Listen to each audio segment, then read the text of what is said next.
بسم اللہ الرحمن الرحیم. السلام علیکم. Welcome to my YouTube channel banking update by Ali Irish.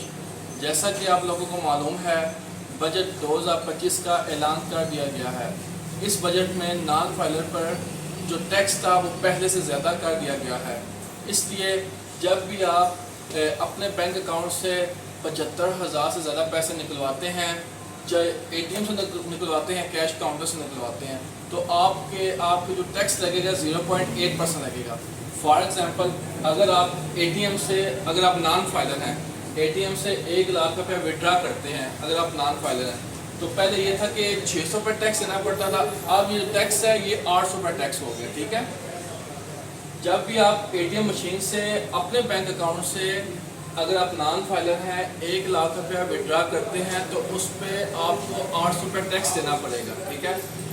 دوسری بات، پہلے یہ تھا کہ آپ 50,000 تک رقم نکلوا سکتے تھے اے ٹی ایم سے، تو اس پہ کوئی ٹیکس نہیں تھا. اب یہ جو ٹیکس کی حد ہے اس کو بڑھا دیا گیا ہے. ٹھیک ہے. اب آپ 75,000 تک رقم نکلوائیں اے ٹی ایم سے، اگر آپ نان فائلر ہیں یا فائلر ہیں، اس پہ کوئی ٹیکس نہیں ہے.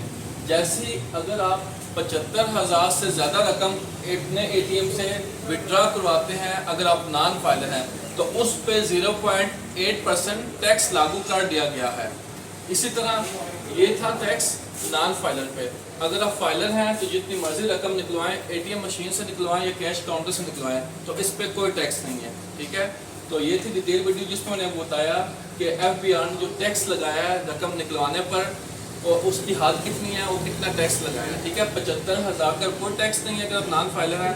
75,000 سے زیادہ پیسے نکلواتے ہیں اے ٹی ایم مشین سے تو اس پہ 0.8% ٹیکس. فار ایگزامپل، اگر آپ 1 لاکھ روپے اے ٹی ایم سے نکلواتے ہیں، اگر آپ نان فائلر ہیں تو آپ کو 800 روپے ٹیکس دینا پڑے گا. ٹھیک ہے.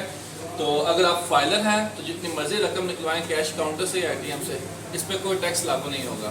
مزید اس طرح کی انفارمیٹیو ویڈیو حاصل کرنے کے چینل کو سبسکرائب کریں، ویڈیو کو لائک کریں. شکریہ. اللہ حافظ.